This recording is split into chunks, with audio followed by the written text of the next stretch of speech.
NBA teams and coaches under the most pressure to perform. Is Lillard in a category with the top players with pressure to perform post All-Star break through the postseason, along with Doc Rivers and Giannis Antetokounmpo?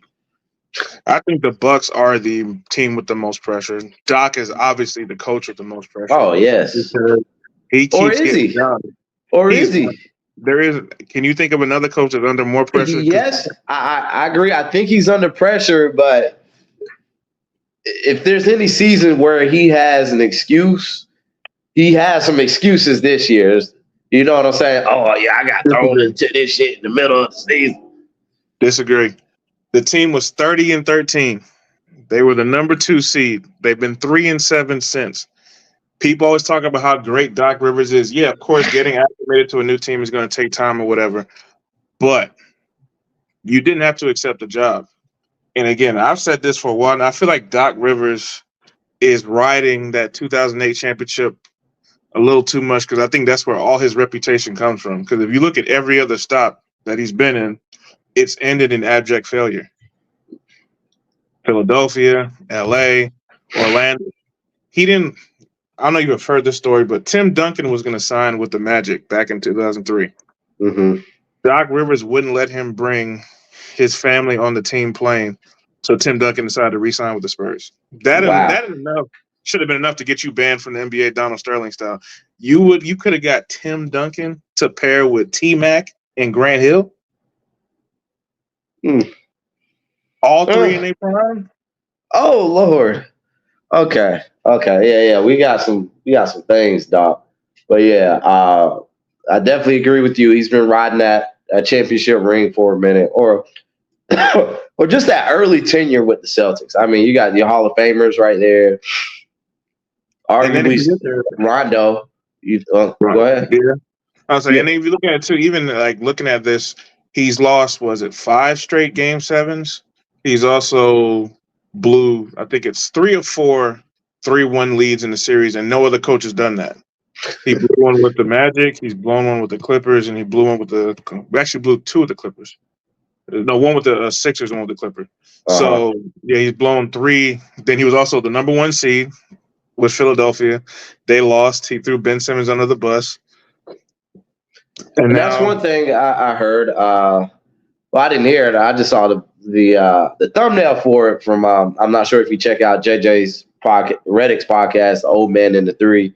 He was saying how Doc Rivers has no accountability for his mess ups and whatnot. You know. Yeah, and I agree with that, because he threw him under the bus. He's talking about how things are hard now, complaining. It's like, at some point, when you're the common denominator in a situation and things keep failing, it's on you. It's big time. It's big time. But that's the team with the most pressure in the East. In the West, LA. Well, the Suns. The Suns? Because they mortgaged their whole future for Kevin Durant and Bradley Beal. Bradley Beal's only played like 10 games or so. The big three's only played like 5-6 games together. You can say the Suns, but at the same time with the Suns, it's like, does anybody care for the Suns? Whether you care for them or not, you know what I mean? Remember, they were just in the finals a couple of years ago. I'm just saying that should ease some pressure on them. But in the same situation, if you're talking talent-wise and what they've accustomed to, yes, as an organization, they have the pressure. They do have the pressure on them, but it's like it's just like the joke's on y'all on the Suns. That's what I'm referring to. The thing is, I don't expect them to come out of, but the thing is, because of what they did, because they have no first-round picks for like the next 3 or 4 years or something like that. Kevin Durant's 35 years old. He's not the same player he was 4 or 5 years ago. Yeah, Devin Booker has been unbelievable, but they can't stay healthy. They just lost last night. So my thing with the Suns is, so this is what I've always said about recently have said about the Clippers and them just being unstable, whether it's load management, injuries, and whatnot. That's the song we're singing with the Suns. There's no way this this big three is going to be together in sync come playoff time. Somebody's going to be injured. Something's going to be the matter here. And I don't see them being a cohesive three set going into the playoff postseason. Depending on who they play to, I could see them being a first round exit because they're the 6th seed right now, which means they'll be playing the Nuggets. If they play the Nuggets in the first round, Nuggets gonna get them up out of there. The Jokic is gonna do Nurkic something nasty, and he's gonna get him up out of there in like 5-6 games. And you can just see it, man. I mean, and then you look at how the team's built. So I mean, the guys can slash. I mean, Booker can get to the cup, but he's not your typical dominant get to the cup guy. KD can get to the cup, but that's not the biggest part of his game. When their jump shots start failing, what are they really going to turn to? They're just going to give it. They're going to give it to Nurkic. I mean, Nurkic has some moves, but you got Bill Durant and Booker. You're not about to give the ball to Nurkic. No. So like they're going to be built. Those three. The team's going to go as far as those three go. Like that's pretty much what it is. But like the reason why I say pressure is because again they have no future. Like if it doesn't work with this three, they're going to have to tear everything down. I don't know how they're going to rebuild it with no draft picks. That's them. I actually just thought of another team that's under a lot of pressure too, the Celtics. Hey, they're number one. The Celtics. You said the Bucks, but I was thinking the Celtics are number one. Okay, for the team, yes, I agree. The Celtics are number one team-wise. For the coach, it's Doc Rivers. Doc Rivers? Yeah. For the team, I agree with the Celtics. Because they got the best record in basketball. Let's dive into them.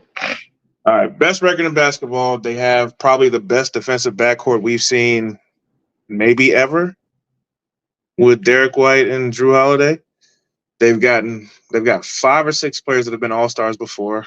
They got Jayson Tatum, who's talking about he wants to be the face of the league, but his last time when he was in the finals, the last time in the playoffs, it's been like, JT, what's going on? What's going on, bro? Jaylen Brown seems to forget how to catch a basketball when playoff time comes around. Porzingis, his health, so if they don't make at least the finals, it's beyond a failure. First of all, it's going to failure if they don't win, period. But if they do something like they've done 2 out of the last 3 years and lose to like something like Miami again, then I don't know, because they let Ime Udoka walk out the door. And yeah, they're rocking with Joe Mazzulla right now. I mean, the regular season for the Celtics was pretty much predictable. I mean, you've seen what they've done before. Then this year, you bring in Drew Holiday and you bring in Porzingis. It's like, all right, they should stomp the hell out of the regular season. The first half of the season was the tougher half. They're actually coming up on the easier half of the schedule for the later half of the season. Then it's like, okay, we got the postseason here.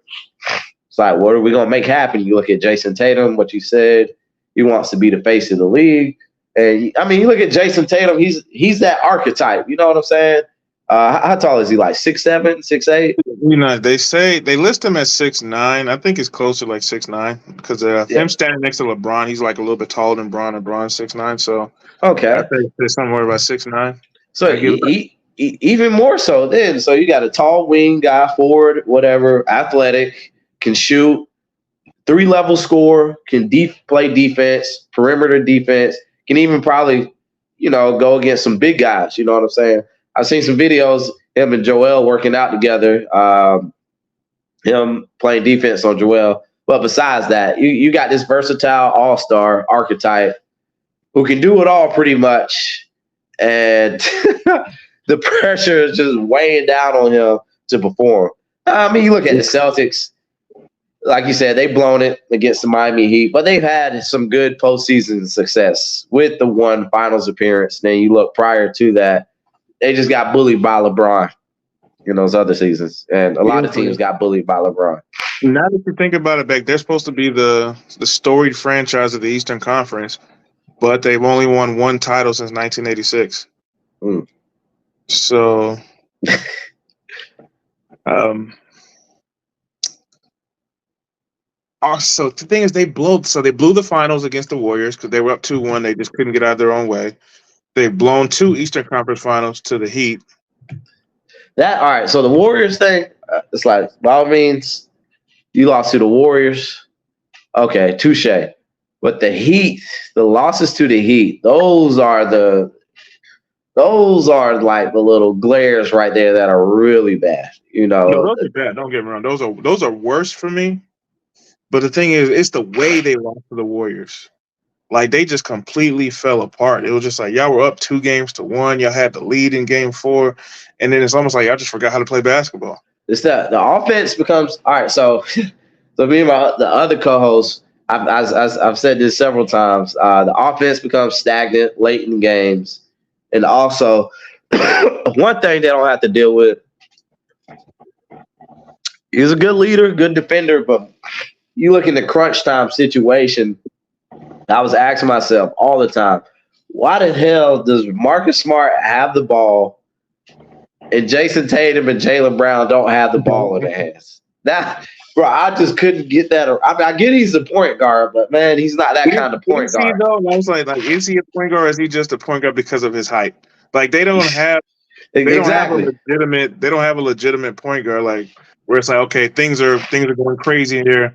Let's calm it down. Let's give it to him. Let him run off. They don't have a Luka or a Chris Paul or a Steph Curry or hell, they don't even have a Trey Jones. Like, where it's just like you could just say, hey, give the ball to him and let him calm this down for a little bit. Like, I think Tatum can be that guy. Like, I think he has the skill set to be that guy. But Jaylen Brown wants to be that guy.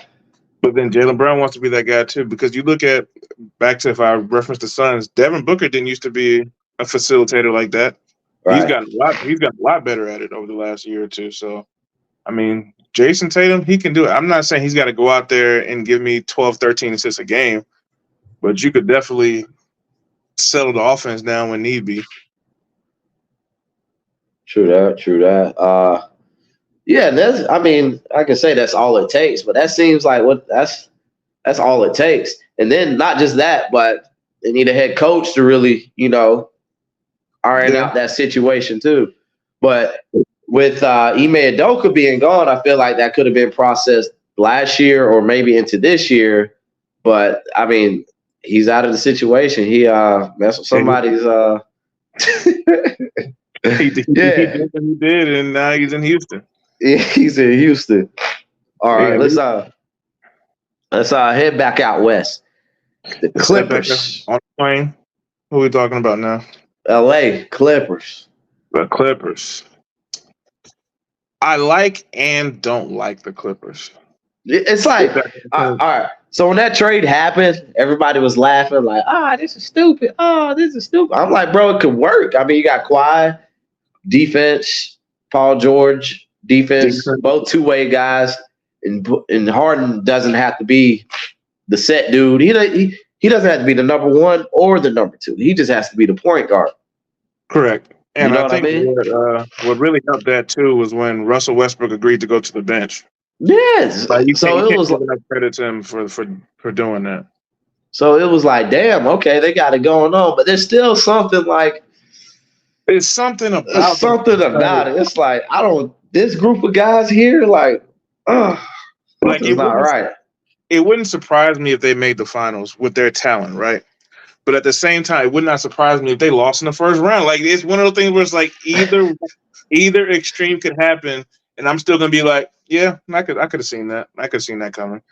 Like, depending on who they play, like they're the 3 seed, the 4 seed right now. So they'd be playing the Pelicans in the first round. I think they can beat the Pelicans, right? Oh yeah. But at the same time, could I see Zion and Brandon Ingram playing out their mind and getting upset? Yeah, because the Clippers are older. Like, Kawhi Leonard is older. He's had injuries. James Harden is older. He's had injuries. Paul George, we all remember Paul George's major injury. Like, Zubac and Mason Plumlee, they can only do so much for so long. They got injuries going back and forth. Like, Russell Westbrook's really the Iron Man of that team when it comes to not having injury. He is. So yeah, they got some they got some work cut out for them. But like you said, just something. It's like Something it's about like them is yeah. it's a matchup thing. If they get the right matchups, yeah, they can. But like, I don't think they can beat Denver. No. I think they could. I think that even though OKC just beat them yesterday by like pretty much smashed them, and Ty Lue, I'm still upset with you because I lost my parlay because Kawhi Leonard didn't play at all in the fourth quarter. I think they could beat OKC in a 7-game series. I don't think they could beat Denver in a 7-game series. Fair enough. I agree with that. Okay. All right. So went over most of the teams with the pressure. And just for the heck of it, the Lakers and the Warriors. What do you see? How do you see their outlook for the rest of the season? Neither This is one is going to usually make the first round. damn. If the season ended right now, they'd be playing each other in the play-in. They just played last night. No LeBron. Yeah, that was so. I watched from last night's games. I watched Dallas beat Phoenix, and then I watched like the first quarter of the Lakers and Warriors. Put on some TV, was playing a game, looked at the score on ESPN. I'm like, yeah, it's not even worth clicking back to. Like, they got Steph and they got LeBron, so there's always a chance when you got players of that caliber. But it's what everybody else is gonna do. Like, which Klay Thompson am I getting? Am I getting the one who gave me 35 off the bench, or am I getting the one from yesterday who had like 6? Like, which version of those am I getting? And same thing with the Lakers. Which D'Angelo Russell am I gonna get? Am I gonna get that's people say AD's the wild card, but with AD, I just don't think his game translates to consistent back-to-back. Too many consistent back-to-back dominant matchups. You know what I'm saying? Like, I think with AD, his main thing has been his health. He's been relatively healthy this year, knock on wood. When he's playing well, like, you got people remember when they won the championship, AD was the best player on the team.